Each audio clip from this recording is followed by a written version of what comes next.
ఓం శుక్లాంబరధరం విష్ణుం శశివర్ణం చతుర్భుజం ప్రసన్నవదనం ధ్యాయేత్ సర్వవిఘ్నోపశాంతయే. ఓం సరస్వతీ నమస్తుభ్యం వరదే కామరూపిణి విద్యారంభం కరిష్యామి సిద్ధిర్భవతు మే సదా.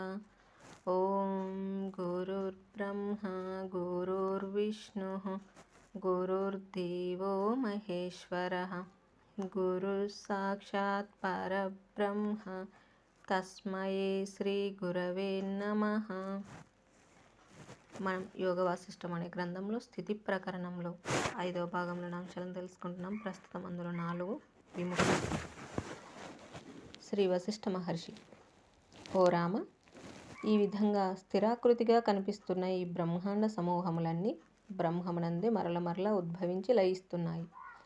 పరస్పర కారణాభావము అనగా ఒకదానికి మరొకటి కారణమైనట్లు భావము పొందుట. ఆ విధంగా ఆ భావమును కలిగి ఉంటున్న ఈ జగత్తులన్నీ తమ అధిష్టానమైనట్టి చైతన్యం నందే ప్రకటితమవుచున్నాయి. పూర్ణ భావన యొక్క ప్రభావముచే లయించుచున్నాయి. లోతైన తటాకంలో అడుగున ప్రవహిస్తున్న జలము యొక్క చలనము బాహ్యమునకు కనబడదు కదా. సత్ అసత్ రూపమున చైతన్యమే అన్ని వైపులా అంతటా ప్రకాశించుచున్నప్పటికీ అది వ్యక్తం కాకుండానే ఉంటోంది. ఎండవేడిమి కారణంగా మృగతృష్ణ ఏర్పడుతోంది. అందులో జలము ఉన్నట్లు దాహంతో ఉన్న మృగములకు తోచుతూ ఉంటుంది. అట్లే చిదాత్మయందు ఈ సృష్టిలన్నీ గోచరిస్తున్నాయి. చిత్ సారము అయినట్టి చిదాత్మయే ఇచ్ఛా భ్రమల వశం చేత తనను తాను అన్య విధంగాను అచిత్తుగాను గాంచుచున్నది. జగత్తు ఉన్నదా లేదా? ఈ జగత్తు సత్తు కాదు, అసత్తు కూడా కాదు. ఇది చైతన్యం నందు స్థితి కలిగి ఉండలేదు. చైతన్యముకు వేరుగా ఈ జగత్తు లేదు. ఒక దృష్టాంతం చెప్తాను. బంగారు ఆభరణం ఉన్నది. అందులో ఆభరణం బంగారం కంటే వేరుగా ఉన్నదా? వేరువేరు ఆకారములు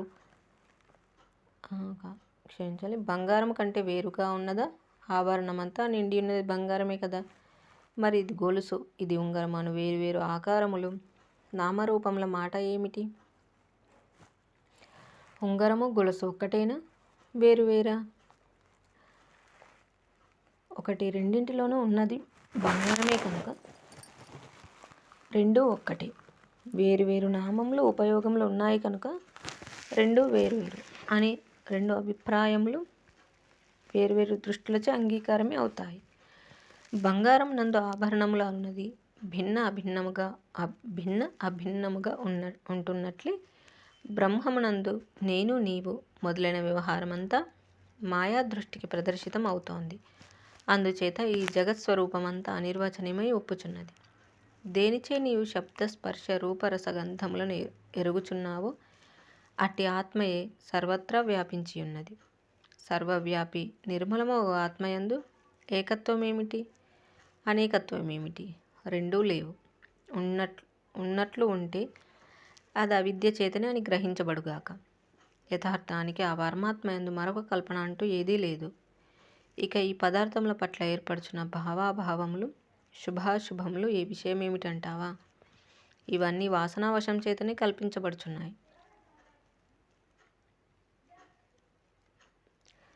తత్వదృష్టిచే సర్వము ఆత్మయే కనుక ఆత్మయందే అంతా కల్పించబడుతోంది. అట్టి కల్పనే జగదనుభవంగా ఆత్మచే పొందబడుతోంది. ఆత్మ కన్యమైనదేది?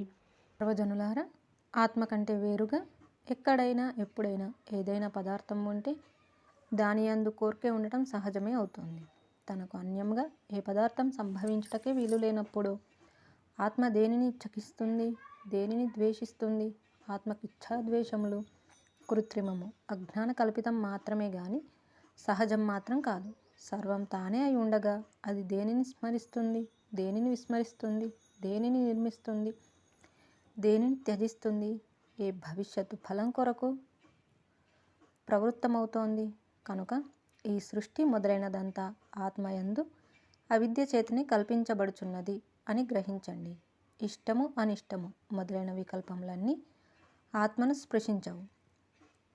ఇచ్ఛ యొక్క వాస్తవికత గ్రహించబడగా కర్త క్రియ కర్మల ఏకత్వం సంభవించుచున్నది. అప్పుడు ఆత్మ ఏమీ చేయునది కాదు అని గ్రహించబడుచున్నది. ఆత్మ దేనికి ఆధారము కాదు, అది దేనిపైన ఆధారపడి ఉండదు కనుక దానికి ఆధారం కానీ ఆధేయం కానీ లేవు అని ప్రకటించబడుచున్నది. దానికి ఆశ్రయం అంటూ ఏదీ లేదు. ద్వితీయ కల్పనయే ఆత్మయందు అసంభవం కనుక అది దేనికి ఆశ్రయం కూడా కాదు. ఇచ్ఛారహితమగు ఆత్మయందు సకర్మత్వము కానీ నైష్కర్మ్యత్వం కానీ లేవు. ఆత్మకు భిన్నముగా సాఫల్యము ఒనగూర్చు కల్పనయే మరొకటి లేదు. అట్టి కల్పనను చూస్తున్న ఇంకెవ్వరో మరొకరు లేరు కనుక నీవు సమస్త సంతాప జ్వరముల నుండి విముక్తుడవు కమ్ము. విముక్తుడవై ఆపై ఏది ఎట్లు చేయవలెనో ఇప్పటి వలనే యథాతథముగా నిర్వర్తిస్తూ ఉండు. ద్వంద్వాతీతుడవై కర్తృత్వంలోని అకర్తృత్వమును దర్శించు. ఓ రామచంద్ర, ఇది నేను చేయుచున్నాను అను కర్తృత్వాభిమానముచే నీవు పొందుచున్నదేమిటో చెప్పు. ఈ దృశ్యమంతా భౌతిక పదార్థమయం కాకుండా మరింకేది ఎక్కడా లేదు కదా. కాబట్టి కర్తృత్వాభిమానమంతా త్యజించి నిశ్చింతుడవై ఉండవచ్చు సుమా. స్వస్వరూపమగు వాస్తవతత్వమునకు అకర్తృత్వమే సహజమగుచున్నది కానీ కర్తృత్వాభిమానం కాదు. అందుచేత సర్వమునకు అకర్తవగుము. వాయువుచే చలింపబడి సముద్రంలాగా, మేఘరహితమగు ఆకాశంలాగా, కడుపు నిండుగా ఆహారం తిని సరోవర జలం త్రాగి తిరిగి వస్తున్న సింహంలాగా స్వస్థుడవు, నిర్మలుడవు, గంభీర స్వభావుడవుగు, మౌనశీలుడవు అయి ఉండుము. హృదయంను పదార్థరహితం చేయి. ఇది నేను చేశానే, ఇది చేయలేకపోయానే అను తలపులన్నీ ఆత్మతత్వం నందు లయింపజేసి వేయుము. ఆత్మయై ఉన్న నీవు ఆత్మస్వభావుడవై ఆత్మలో నిలకడ కలిగింట్లలో కష్టమేమున్నది? శ్రీరాముడు: మహర్షి, ఏ సాధనములచే అపరిచ్ఛిన్నమగు సుఖము పూర్ణకామత్వము సిద్ధిస్తాయి? శ్రీ వశిష్ఠ మహర్షి: అందుకు సాధనం, మార్గం, లక్ష్యం కూడా ఆత్మయందు సుస్థిరుడవు అగుట అయి ఉన్నది. అట్టి స్వస్వరూపం నందలి సుస్థిరంలోని సుఖప్రాప్తి ఇక అనేక ప్రయత్నముల చేత గాని అనేక లోకములలో పరిభ్రమించుట చేత గాని ఈ జీవునకు లభించేది కాదు. అందుకు మార్గం ఇప్పటికిప్పుడు స్వస్వరూపం గురించి విచారణ చేయుటే కనుక నీ స్వస్వరూపమును స్వబుద్ధితో విచారించు. బాహ్య పదార్థముల వైపు పరుగులు తీయు నీ దృష్టిని నిరోధించి ఆత్మవైపు మళ్లించు. అంతయు ఆత్మయే కదా అను పరిగ్రహణము కలిగియుండుము.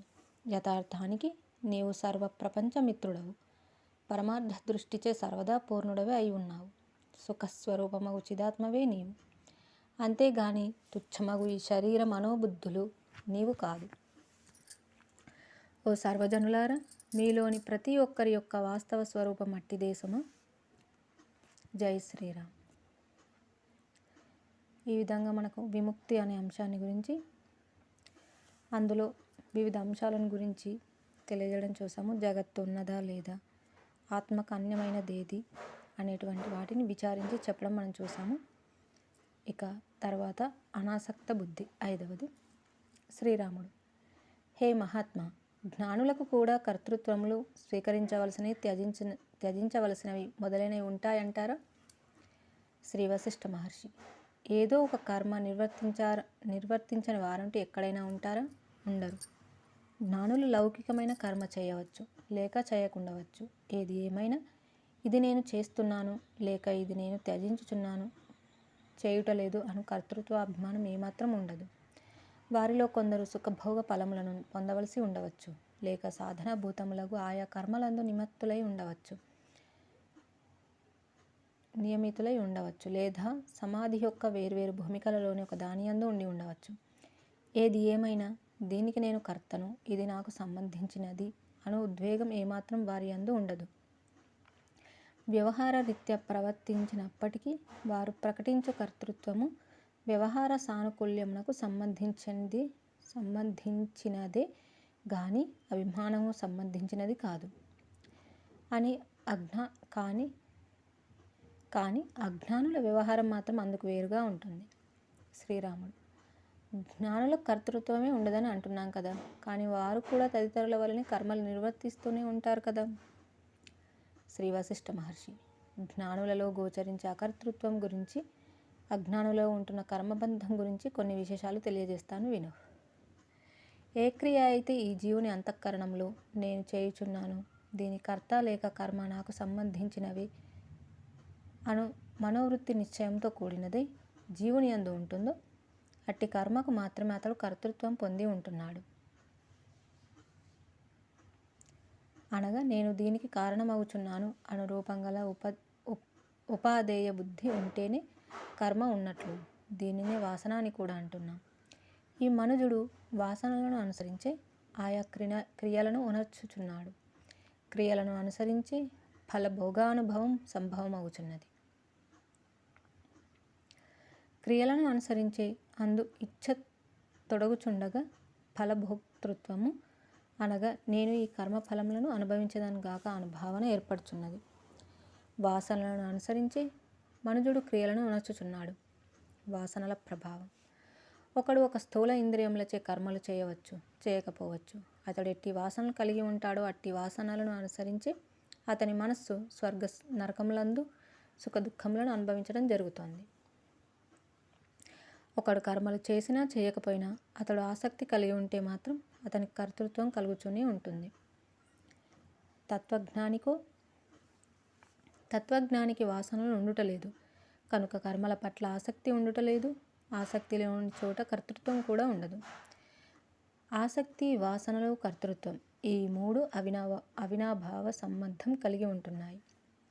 తత్వజ్ఞాని కర్మలు చేస్తున్నప్పటికీ ఫలానుసంధానం చేయడు. ఆసక్తిని హృదయంలో ప్రవేశింపనీయకుండా కేవలం శరీర చేష్టామాత్రంగా ఆయా కర్మలు గావించుచున్నాడు. ఏవైనా ఫలములు ప్రాప్తిస్తున్నప్పుడు ఇవి నాకు సుఖకరములు లేక దుఃఖకరములు అను కల్పనను అతడు ఆశ్రయించుటలేదు. అంతయు ఆత్మయే కదా అను ఎరుకను అతడు కలిగి ఉంటున్నాడు. కర్మలు ఆచరిస్తూ కూడా అతడు వాటి యందు నిమగ్న చిత్తుడు అగుటలేదు. ఓ రామచంద్ర, మరల చెప్పుచున్నాను, ఈ జగత్తులో ఎవడైనా మనస్సుతో చేసినది మాత్రమే చేయబడినది అవుచున్నది. మనస్సుతో చేయబడినది గాని ఉంటుంది. కాబట్టి మనస్సే సర్వకర్మల యొక్క కర్త, అంతేగాని ఈ దేహము దేనికి కర్త కాదు. ఈ ప్రపంచమంతా మనస్సునందే ఆవిర్భవిస్తోంది. మనోమాత్రం ఈ ప్రపంచమంతా మనస్సునందే స్థితి కలిగి ఉంటోంది. కనుక ఈ కనబడేదంతా నీ యొక్క చిత్తమే కానీ మరి ఇంకేమీ కాదు. ఈ విషయం మనం ఇంతకుముందు నిర్ధారించుకున్నాం కదా. సర్వ విషయంలో సర్వ విషయ వృత్తులు శమించాయనుకో, లేక సర్వవృత్తులు సద్వాసనలతో నిండియున్నాయనుకో, అప్పుడు అనుభవం అవుచూ ఉండేది ఏది? సర్వవిధ వృత్తులకు స్థానభూతమై ఉన్న జీవ చైతన్యమే కదా. ఎండలు తీవ్రంగా ఉన్నప్పుడు మృగతృష్ణ యొక్క భ్రమ ఏర్పడుతోంది. మేఘాలు వచ్చి వర్షించాయనుకో, ఇక మృగతృష్ణ జలం ఎక్కడ? ఆ జలము పట్ల ఆసక్తి ఏమి ఉంటుంది? ఆత్మజ్ఞానం పొందిన మనస్సు పరమశాంతిని పొందుతోంది. శ్రీరాముడు: అట్టి వారి మనస్సు యొక్క రూపం ఏమిటి? శ్రీ వశిష్ఠ మహర్షి: ప్రచండ సూర్య తేజస్సులో మంచుగడ్డ కరిగిపోవుచుండగా ఆ మంచుగడ్డ యొక్క దృశ్యాకారం ఏమవుతుంది? హరించుకుపోతుంది కదా. మనస్సు కూడా తురీయ స్థితి యొక్క ప్రాప్తిచే బ్రహ్మరూపమే అగుచున్నది. మూర్ఖుని మనస్సు: మూర్ఖమగు దున్నపోతు బురదలో ప్రవేశించి అందులో ఇరుక్కుంటుంది. మూర్ఖుడవ అజ్ఞాని యొక్క మనస్సు కూడా స్వల్ప అశాశ్వత విషయములందు తగులుకుంటుంది. విషభోగ భూములని అవలోకించుచున్నది కానీ తత్స్వరూపమగు ఆత్మను గాంచుటనే లేదు. జ్ఞాని యొక్క మనస్సు వాసనామయమగు క్రియలయందు తగులుకొనుటలేదు. ఏది మనస్సుచే పొందబడిందో అది మాత్రమే పొందబడినట్లు. ఒకడు మనస్సుతో పొందినది పొందబడినది అగుచున్నది. మనస్సుచే స్వీకరించబడనప్పుడు అతడు దాన్ని పొందనట్లే అవుచున్నది. శరీరముచే పొంది మనస్సుచే పొందబడనప్పుడు అది ఆ జీవుడు పొందుట లేదు అని సిద్ధాంతీకరించబడుచున్నది. ఇందుకు ఒక దృష్టాంతం చెప్తాను విను. ఒకడు ఒక సుఖప్రదమైన శయ్యపై చక్కగా నిద్రించుచున్నాడు. ఒక గోతిలో పడిపోతున్నట్లు స్వప్నం పొందుచున్నాడు. అతడు నేను గోతిలో పడుతున్నాను, నన్ను రక్షించండి అని కేకలు వేస్తున్నాడు. ముచ్చెమటలు పోస్తున్నాయి, పెదవులు వణుకుచున్నాయి. చూచావా రామ, అతడు సుఖంగా పరుపుపై ప్రశాంతమైన ముద్రలో భౌతికంగా ఉండి ఉన్నప్పటికీ అతని మనస్సు మాత్రం బీభత్సముల అనుభవములను పొందుతోంది. కనుక అతడు గోతిలో పడుచున్న వాడే అవుచున్నాడు. మరొక విషయానికి వద్దాం. అతడు పరమశాంత చిత్తుడు, ఆత్మాహం అను ఎరుక గలవాడు. అనేక స్వప్రయత్నముల ఔన్నత్యముచే జ్ఞాన విషయమై సద్గురుల వద్ద వినియున్న విషయముల ప్రభావం చేత పూర్ణమగు శాంతి అను శమస్థితిని పొందియున్నాడు. ఒకరోజు అతడు ఒక పెద్ద గుంటలోకి జారిపడుచున్నాడు. అయినప్పటికీ నేను అఖండము, శరీరాదులకు అతీతమగు ఆత్మనే కదా. నాకు శరీరంలో రాకపోకలు బాహ్యస్థమైన వ్యవహారమే. కనుక నేను ఏ మార్పు చేర్పు లేనట్టి నిత్యోదితమగు పరబ్రహ్మమును అను దృఢభావనను ఆశ్రయించి ఉన్నాడు. అతడు నేను సుస్థిరుడనే అను భావనే పొందుచున్నాడు. అందుచేత శరీరం యొక్క పతనం అతడు పొందకయే ఉన్నాడు. చూచావా, అతడి మనస్సు పతనంతో ఏకత్వం పొందకుండుటచే అతనికి అనుభవమే లేకయే ఉంటుంది. దీనిని బట్టి మనకు తెలియన్నది ఏమిటి? మొదటివాడు గోతిలో పడనప్పటికీ పడుచున్నట్లు అనుభవాన్ని మాత్రం పొందుచున్నాడు. కనుక కర్తృత్వము భోక్తృత్వం తెచ్చిపెట్టుకుని అనుభవిస్తున్నాడు. రెండవ వాడు పడుచున్నప్పటికీ అకర్తయ్య అగుచున్నాడు. ఈ చిత్తము ఏ విధంగా ఉంటే పురుషుడు అట్లాగే ఉంటాడు సుమ. ప్రియ అప్రియములు, సుఖ దుఃఖములు. ఓ రాఘవ, నీవు కర్మలు చేస్తూ ఉండవచ్చు, లేక చేయకుండా ఉండవచ్చుగాక. నీ చిత్తం మాత్రం ఆ కర్మలలో ప్రియం అప్రియం, కర్తృత్వం భోక్తృత్వముల రూపమున మగ్నం కాకుండా చూచుకో. ఎందుచేతనంటావా? ఈ జగత్తులో ఆత్మతత్వం ఒక్కటి తప్ప మరి ఇంకే పదార్థము సత్యము కాదు. మరి ఈ చిత్తం ఎందులోనైనా ఆసక్తి కొనవలసిన పనేమున్నది? తద్వారా లభించేదేమున్నది? ఈ జగత్తు, దీని అంత అంతర్గతమయ్యున్న సర్వ పదార్థములు ఇవన్నీ కూడా శుద్ధ చైతన్యం యొక్క భాష మాత్రమే సుమ. జ్ఞేయమగు ఆత్మను అనుభవపూర్వకంగా ఎరుగని వానికి సుఖదుఖములు అనే భ్రమలు ఉంటాయి. ఆత్మ కంటే వేరుగా ఆధేయములు లేవు సుమ. నా స్వరూపము ఈ కర్త, భోక్త మొదలైన సర్వ పదార్థముల కంటే కూడా అత్యంత సూక్ష్మమైనది, ఆకాశము వలె సర్వవ్యాపకమైనది అని జ్ఞాని ఎరుగుచున్నాడు. అట్టి నిశ్చయమును సడిలించగలిగినదేది ఈ జగత్తునందు అతడు గాంచుటలేదు. క్రమంగా ఈ జగత్తంతా నా స్వరూపమే అనే భావనను కూడా పొందుచున్నాడు. ఇట్టి నిశ్చయ భావముల సుదృఢపడగా సర్వభూతములను ప్రకాశింపజేయునట్టి సర్వవ్యాపకమగు ఆత్మయే నేను అను అనుభవం ఉత్పన్నమవుతోంది. నేను సుఖ దుఃఖాలకు స్థానభూతుడను గాను అను దుఃఖరహిత స్థితి అతి సహజంగా అవలంబించబడుతోంది. ఇక అతడు ప్రారబ్ధ కర్మలను అనుసరించి లీలామాత్రంగా సర్వ వ్యవహారములందు పాల్గొనుచున్నాడు, వర్తించుచున్నాడు. వాటిచే కలుగు ప్రత్యేకత ఏది అతనికి ఉండదు. తన ఆత్మయందు ఈ సర్వమునందు తన ఆత్మని దర్శించువానికి ఇక ప్రియము అప్రియం లేమి, సుఖదుఖములేమి? జ్ఞాని యొక్క మనస్సు ఆపదలు ప్రాప్తిస్తున్న సమయంలో కూడా ఈ ప్రపంచమును శోభాయమానంగా చేస్తూ ఉన్నది. మనస్సు కంటే వేరుగా సుఖదుఖములు ఎక్కడ ఉన్నాయి? వాసనారహితమగు చిత్తము కలిగి ఉండుటచే జ్ఞాని సర్వదా అకర్తగానే తాను తాను దర్శించుచున్నాడు. అనుభవములు అతని పట్ల అప్రభావితంగానే ఉంటున్నాయి. ఈ కాళ్ళు చేతుల కదలిక వ్యవహారమంతా అతని యందు ప్రవేశించకయే బాహ్యముననే ఉంటుంది. సర్వకర్మలకు, సర్వచేష్టలకు, సర్వభావములకు, సర్వలోకములకు, సర్వగతులకు బీజం ఈ మనస్సే. అట్టి మనస్సు అనే బీజం త్యజించబడితే కర్మలు కూడా స్వయముగా లయించగలవు. మనస్సు ఆత్మజ్ఞానంచే మృంగివేయబడినప్పుడు మాత్రమే దుఃఖములు తొలగగలవు. పుణ్యపాపములు కూడా అప్పుడు విలయం పొందుతాయి. ఆత్మ కంటే వేరైనదంటూ ఎక్కడా లేదు అని గ్రహించి ఉన్న జ్ఞాని ఈ శారీరక, వాచక, మానసిక కర్మలచే ఆక్రమించబడినప్పటికీ వాటికి తాను మాత్రం వశీభూతుడు కాడు. లీలా వినోదం. ఒక బాలుడు ఒక చోట కూర్చొని ఉండి తన మనస్సునందు ఒక గొప్ప నగరమును, ఆ నగరంలోని వీధులను, ఆ వీధులలోని ఆట వస్తువుల ప్రదర్శనము ఊహామాత్రంగా పొందుచూ ఉంటాడు.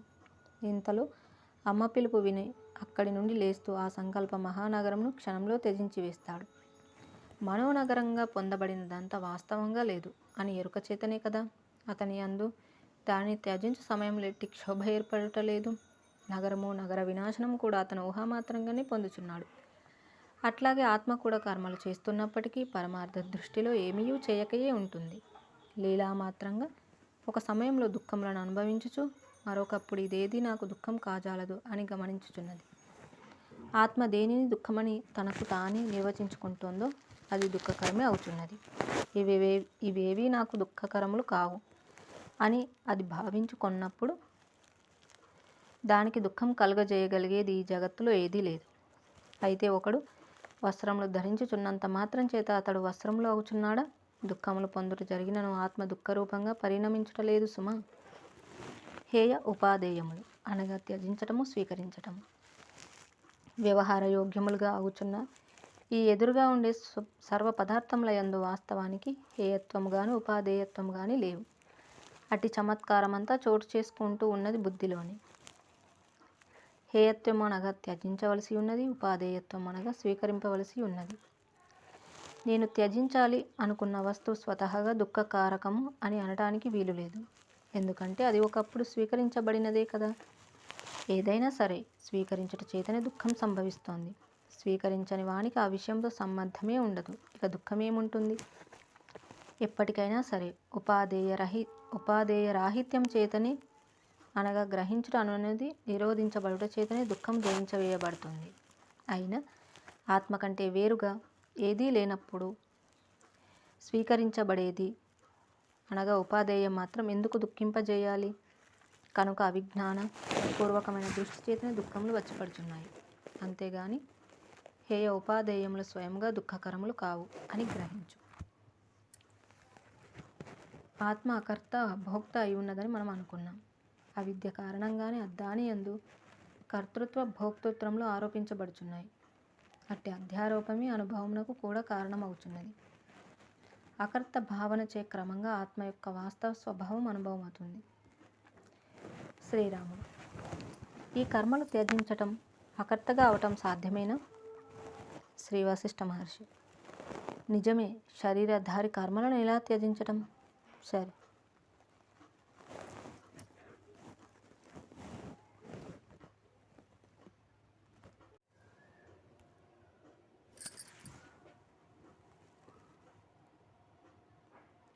శరీర నిర్వహణకు అవశ్య కర్మలు ఉండనే ఉంటాయి. అయితే సమ్యక్ దర్శనం అనే బలం చేత కర్మలు చేయువాడను అను భావన అధిగమించబడుతోంది. కర్మలు త్యజించుట అంటే తనను తాను సర్వకర్మలకు అతీతమైన ఆత్మగా ఎరుగుటయే. ఓ రామ, నీవు మొట్టమొదటగా సత్యవస్తువు గురించి విచారించు. అట్లు విచారించినప్పుడు శుద్ధమగు ఆత్మయందు కర్తృత్వ భోక్తృత్వములు లేవు అని నీవే గ్రహిస్తావు. ఇంద్రియ దృష్టి. కొందరు ఇంద్రియార్థములకు విషయములందు అనగా శబ్ద స్పర్శ రూపరస గంధములందు రాగద్వేషాదులు కలిగి ఉంటున్నారు. వాటి కొరకై పుణ్యపాపములు ఆచరించుచున్నారు. అదృష్టములు అగు పుణ్యపాపములచే వివశులై ఆత్మౌన్నత్యమును గ్రహించలేకపోవచున్నారు. అట్టి వివశ్వత బుద్ధి గలవారి దృష్టియందు మాత్రమే ఈ కర్తృత్వ భోక్తృత్వముల ప్రతీతి అంతా సంభవించుచున్నది. ఆత్మజ్ఞానులలో ఇట్టి వివశ్వత బుద్ధికి చోటు లభించుటయే లేదు. ఎవరి చిత్తమైతే సంసారమునందు సక్తము కాకుండా ఆత్మ విచారణయందు మాత్రమే మగ్నమై ఉంటుందో అట్టి తత్వవేత్తలకు మోక్షమను దాని ప్రస్తావన యొక్క అవసరమే ఉండదు. ఇది బంధము, ఇది మోక్షము అను ప్రహసనమంతా సంసారమునందు ఆసక్తి గల అజ్ఞానుల కొరకు, అజ్ఞానం తొలగించుకోవటానికి సాధనంగా మాత్రమే అయి ఉన్నది. జ్ఞాని యందు శుద్ధతత్వము అత్యంత సహజంగా కేవలంగా ప్రకాశిస్తూ ఉంటుంది. వాస్తవానికి అజ్ఞాని యందు కూడా అట్లే ప్రకాశిస్తుంది. జ్ఞాని సర్వదా ఏమీ చెయ్యని వాడై ఉంటున్నాడు. అజ్ఞాని ఇంద్రియ వ్యవహారములను ఆత్మకు ప్రతిపాదించి నేను చేయువాడను అను భావమునకు లోనవుచున్నాడు. ద్రష్టకు అభిన్నమైన ఆత్మతత్వము తన యొక్క సర్వ సారూప్యత్వమును తనకు తానే ప్రకటించుకోకపోవుట అను రెండూ నిర్వహిస్తుంది. యథార్థానికి బంధము గాని మోక్షము గాని లేవు. బంధమును కల్పించగల కారణము లేదు. మరియు దుఃఖం ఎందుకు కలుగుతోంది? అజ్ఞానము అవిచారణల కారణంగానే సుమ. అట్లు కలుగుచున్న దుఃఖం జ్ఞానంచే నశించగలదు. బంధమోక్షాలు మిథ్యారూపంగానే కల్పించబడుచున్నాయి. కాబట్టి రామ, సర్వమును సర్వదా త్యజించగలిగిన వాడవై ఉండుము. ధీరుడవగుము. అహంకారం పారద్రోలివేయు. అనాసక్త బుద్ధిచే సర్వసాక్షిత్వం అవధరించి ఉండు. జై శ్రీరామ్. ఈ విధంగా మనకి అనాసక్త బుద్ధి అనేటువంటి అంశంను వివిధ అంటే ఈ యొక్క 5వ భాగంలో 5వ అంశం దాంట్లో అనాసక్తి బుద్ధిలో మనకి ఇక్కడ ముఖ్యంగా తెలియజేస్తుంది ఏంటి అంటే కర్తృత్వ భోక్తృత్వంలో అనగా మనము పట్టుకోవాల్సినవి వదిలివేస్తున్నవి, వాటిని ఏ విధంగా స్వీకరించాలి. జ్ఞాని అనేవాడు అకర్తగా ఎలా ఉంటున్నాడు, అన్నీ జగత్తు దృష్టిలో అందరిలాగే నిర్వర్తిస్తున్నప్పటికీ ఎలా ఉండగలుగుతున్నాడు అనే విషయాలను అడగగా మనకు వివిధ అంశాల గురించి వివరించడం అనేది చూసాము. ఇక మిగిలిన అంశాలు మళ్ళీ తెలుసుకుందాము. జై శ్రీరామ్. కాయేన వాచా మనసేంద్రియైర్వా బుద్ధ్యాత్మనా వా ప్రకృతే స్వభావాత్ కరోమి యద్యత్ సకలం పరస్మై నారాయణాయేతి సమర్పయామి. స్వస్తి. ఓం తత్సత్.